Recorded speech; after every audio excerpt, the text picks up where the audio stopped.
Hello friends, आज આપણે ion electron વિનિમય અથવા અર્ધ પ્રક્રિયાની મદદથી રેડોક્સ પ્રક્રિયાનું બેલેન્સ જોઈશું। 8.18 નો એ દાખલો આવું કંઈક છે। MnO4- plus I-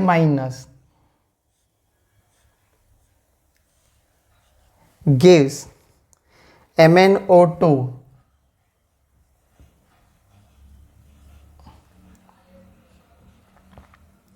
plus I2। હવે આ સ્ટેપમાં પહેલા દરેકનો ઓક્સિડેશન આંક શોધી નાખો, બરોબર છે। તો અહીંયા પહેલું સ્ટેપ છે, અહીંયા આપણે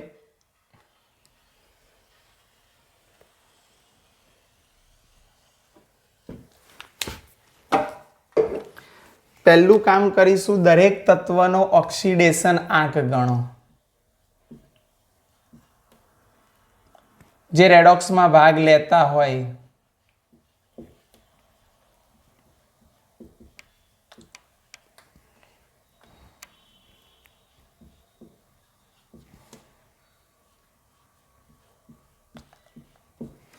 પહેલું સ્ટેપ, તો પહેલા સ્ટેપમાં હું દરેક તત્વનો ઓક્સિડેશન આંક ગણું તો 4 × -2 -8, પેલી બાદ જાય તો +8, -1 છે એટલે 8 માંથી 1 જાય તો 7, એટલે આનો ઓક્સિડેશન આંક થશે +7।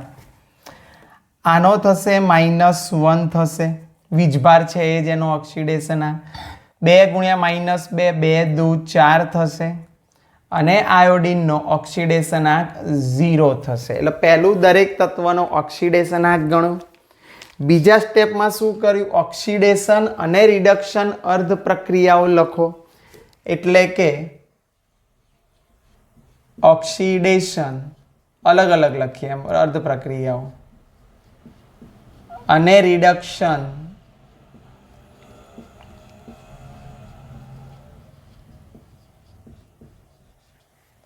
અર્ધ પ્રક્રિયાઓ લખો।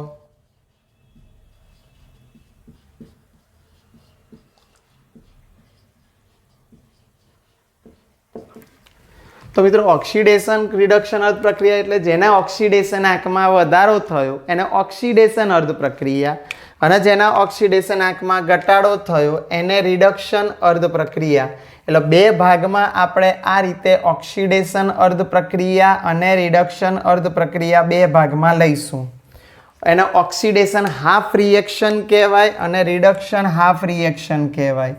તો પહેલાં લખું છું ઓક્સિડેશન હાફ રિએક્શન અને રિડક્શન હાફ રિએક્શન, આ રીતે બે ભાગ પાડી દીધા। હવે ઓક્સિડેશન હાફ રિએક્શનમાં કઈ છે તો MnO4- 7 માંથી 4 થાય છે, ઓક્સિડેશન આંકમાં ઘટાડો થયો તેને રિડક્શન હાફ રિએક્શન કહેવાય।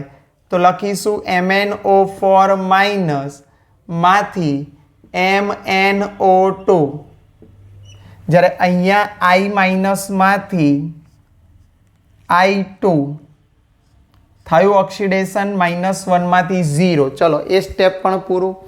હવે બંને પ્રક્રિયાનું પરમાણુનું સંતુલન કરો, એટલે કે OHR ઓક્સિડેશન હાફ રિએક્શન અને રિડક્શન હાફ રિએક્શન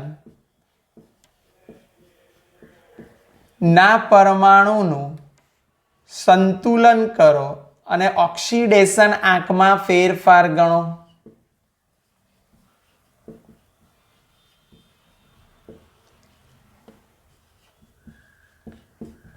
અને ઓક્સિડેશન આંકમાં ફેરફાર ગણો।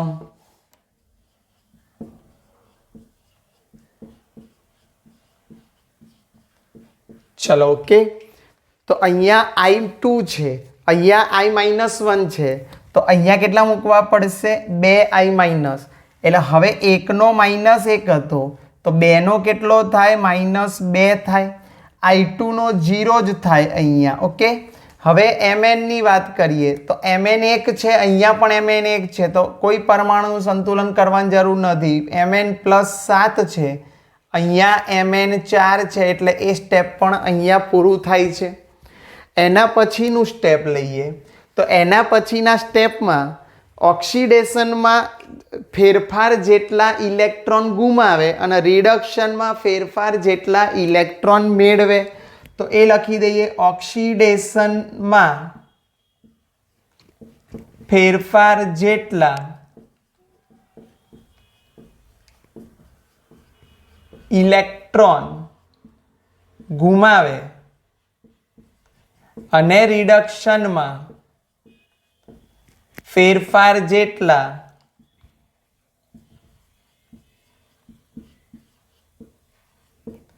ઇલેક્ટ્રોન મેળવે. ચલો, તો અહીંયા -2 માંથી 0 છે એટલે કેટલાનો ફેરફાર? તો 2 નો ફેરફાર. જો -2 માંથી 0 એટલે 2 નો ફેરફાર. તો કેટલા ઇલેક્ટ્રોન ઓક્સિડેશન છે? એટલે 2 ઇલેક્ટ્રોનનો ફેરફાર. તો 2 ઇલેક્ટ્રોન ગુમાવે.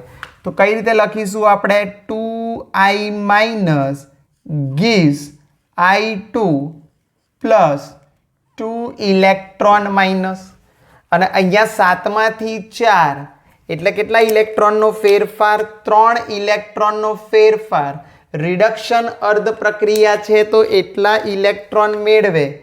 તો લખીશું MnO4- plus 3 electron gives MnO2. હવે શું કરવાનું? તો હવે તમને ખબર જ છે કે વીજભાર સંતુલિત કરવાનો. વીજભાર કઈ રીતે સંતુલિત કરવાનો? તો જે આપણે પેલી મેથડ હતી એ જ બંને બાજુનો વીજભાર OHR એટલે કે ઓક્સિડેશન હાફ રિએક્શન અને રિડક્શન હાફ રિએક્શનનો વીજભાર સંતુલિત કરો.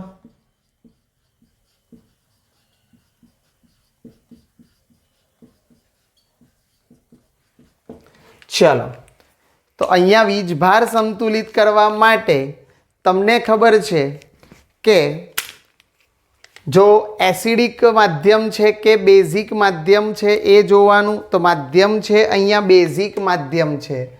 બેઝિક મીડિયમ છે એટલે શું લેશો તમે? યાદ કરો, OH-. ફેરફાર જેટલા OH- જે બાજુ બેલેન્સ થાય એ બાજુ મૂકવાના. તો આ બાજુનો વીજભાર કેટલો છે એ જોઈએ. તો -2 વીજભાર છે આ બાજુનો. જુઓ તમે, આ બાજુનો વીજભાર I2 નો 0, નાનો -2 એટલે બંનેનો વીજભાર સમાન છે તો કંઈ કરવાની જરૂર નથી. તો એમનું એમ જ લખી દઈશું. અહીંયા વીજભાર -1 અને -3 એટલે જવાબ આવે -4 વીજભાર છે. અને આ બાજુનો વીજભાર કંઈ નથી એટલે 0 છે. એટલે કેટલાનો ફેરફાર થશે? 4 નો. 4 OH- કઈ બાજુ મૂકીએ? તો વિચાર કરો, 4 OH- મૂકવાના છે મિત્રો. યાદ કરો, જો આ બાજુ મૂકીશ તો આ -4 છે ને આ બાજુ -4 તો -8 થશે. એટલે 4 OH- જમણી બાજુ મૂકવા પડશે. તો આપણે વીજભાર પ્રમાણે OH- મૂકી દઈએ તો MnO4- પ્લસ કેટલા થશે? 3 electron gives MnO2 plus 4 OH- થશે. અહીંયા તો કંઈ ચેન્જ જ નથી એટલે એમનું એમ જ લખીશું. 2I- gives I2 plus 2 electron minus. હવેની વાત છે ઓક્સિજનની બેલેન્સ કરવાની. તો એ જ મેથડથી ઓક્સિજન પરમાણુઓનું સંતુલન કરતા શીખીએ આપણે. તો ઓકે, તો એ જ મેથડ આપણને આગળની જે પેલી મેથડ હતી એ જ ઓક્સિજન પરમાણુનું સંતુલન કરો. બસ હોય તો સંતુલિત કરવાના.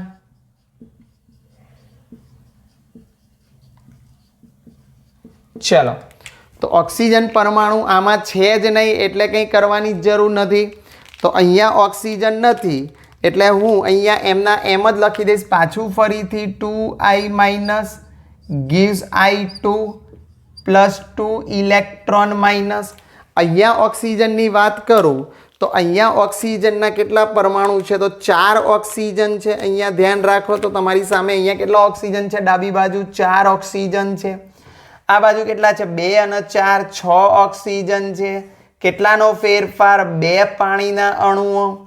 કઈ બાજુ મૂકીએ? 2 પાણીના અણુઓ. તો તમે લોકો જાણો છો 2 પાણીના અણુઓ કઈ જગ્યાએ મૂકવાના? તો જે બાજુ ઓછા હોય એ બાજુ, તો ઓછા કઈ બાજુ છે? તો ડાબી બાજુ. તો ડાબી બાજુ ઓછા છે એટલે 2 પાણીના અણુ મૂકી દઉં તો અહીંયા આટલું લખી દઉં MnO4 minus plus 3 electron plus 2H2O gives MnO2 plus 4OH minus. હવે શું કરવાના? તો બંનેના ઇલેક્ટ્રોન સમાન કરવાના છે. આપણે બંનેના શું સમાન કરીશું? ઇલેક્ટ્રોન સમાન કરો. ઓકે, અને ઇલેક્ટ્રોન સમાન કરી અને ડાબી બાજુ અને જમણી બાજુનો સરવાળો કરો. એટલે અહીંયા હું લખી દઉં છું નિયમ. આના પછીનો નિયમ તમારો અહીંયા લખું છું, ધ્યાન રાખજો. નહીં, આપણે નિયમ પાછળ જ લખીએ છીએ.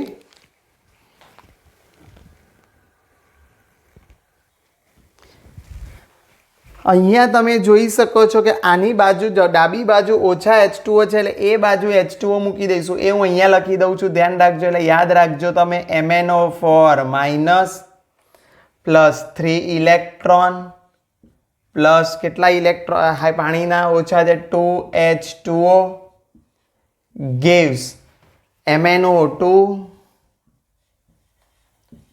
Plus 4OH minus. એટલે આ સ્ટેપ અહીંયાથી આપણે અહીંયા લખ્યું.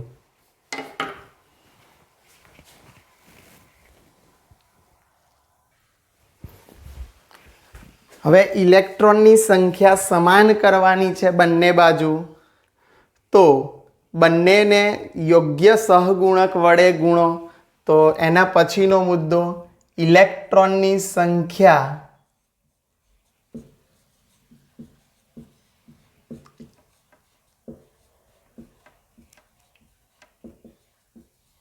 સમાન કરવા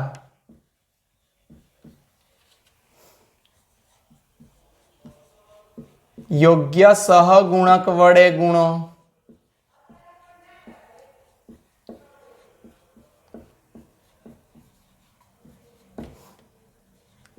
ચલો, તો આ બાજુ જોઈશું. આ બાજુ કેટલા ઇલેક્ટ્રોન છે? 2. આ બાજુ કેટલા ઇલેક્ટ્રોન છે? 3. તો 2 ને કેટલા વડે ગુણું? અહીંયા 3 વડે. અને 3 ની સંખ્યાને કેટલા વડે ગુણું? તો 2 વડે ગુણી અને મૂકી દઉં છું સમીકરણ. તો 3 દુ 6i માઇનસ થશે. Okay, gives 3i2 plus 6 electron minus. ચલો, આમાં આ રીતે આવે. આના 2 વડે ગુણીએ તો 2 MnO4 માઇનસ પ્લસ 3 દુ 6 ઇલેક્ટ્રોન પ્લસ 2 દુ 4 H2O gives 2 MnO2 પ્લસ 4 દુ 8 OH માઇનસ આવશે. ઓકે, ચલો, એટલે આટલું તો પરફેક્ટ તમને ખબર પડી ગઈ.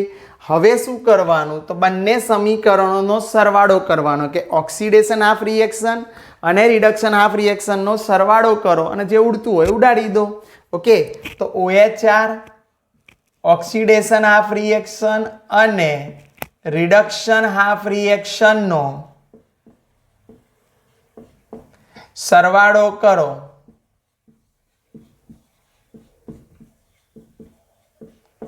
જે ઉડતું હોય ઉડાડી દો અને પછી સમીકરણ લખી દો. તો જોજો અહીંયા, તો હું આ રીતે બંનેનો સરવાળો કરું છું. 6i minus gives 3i2 plus 6 electron minus. આ બાજુ લખીએ તો 2 MnO4 minus plus 6 electron plus 4 H2O gives 2 MnO2 plus 8 OH minus. બંનેનો સરવાળો આપણે કરીએ તો તમે જોઈ શકો છો 6 ઇલેક્ટ્રોન કટ થઈ જાય. બીજું કંઈ ઓછું થાય છે ના. તો બસ એ જે છે એ લખી દો. તો 6i minus plus 2 MnO4 minus plus ડાબી બાજુની વસ્તુ ડાબી બાજુ લખી દો 4H2O gives 3i2 plus 2 MnO2 plus 8OH minus. હવે તમે ગણી નાખો ડાબી બાજુ ને જમણી બાજુ. જો હાઇડ્રોજન સરખા થાય છે તો બધું સરખું થતું હશે. તો હાઇડ્રોજન 4 દુ 8 અને હાઇડ્રોજન 8 જ થાય છે એટલે બધું જ બેલેન્સ છે. વીજભાર પણ બેલેન્સ જોવું તો -6 -2 -8 અને આનો વીજભાર પણ -8 જ થાય છે. બધું જ એટલે પેલી રીતે તમે ડાબી જમણી અને પરમાણુ લખીને બેલેન્સ કરી શકો છો. સરવાળો કરો અને ડાબી અને જમણી બાજુના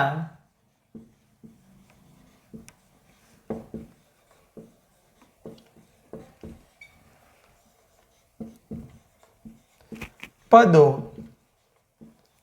અલગ લખો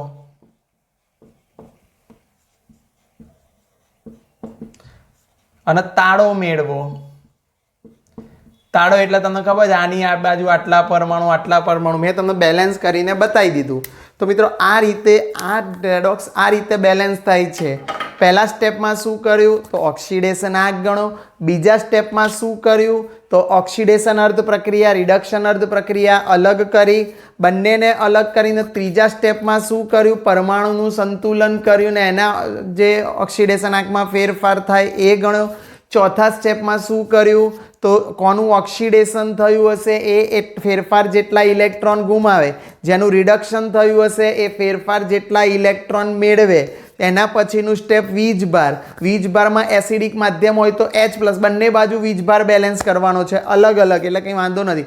પછી બંને બાજુ ઓક્સિજન પરમાણુ કેવી રીતે તો આગળ કરતા હતા એ જ રીતે ડાબી બાજુ જમણી બાજુના ઓક્સિજન ગણો. જે બાજુ ઓછા હોય એ બાજુ એટલા ઓક્સિજન મૂકી દો. અને છેલ્લું સ્ટેપ એ સ્ટેપમાં આપણે બંનેના ઇલેક્ટ્રોનની સંખ્યા સમાન કરો અને છેલ્લે સરવાળો કરો. અને સરવાળાથી જે સમીકરણ મળે ડાબી બાજુ અને જમણી બાજુ બંને લખી દો અને તેનો તાળો મેળવો. જો તાળા મળી જાય તો તમારું સમીકરણ સંતુલિત છે. તો મિત્રો આ પ્રક્રિયાને અર્ધ પ્રક્રિયાની રીત તરીકે ઓળખવામાં આવે છે. નિયમો બધા જ મેં બાજુમાં લખ્યા છે એ તમારે જોઈ લેવાના. Okay, thank you very much. Okay, by.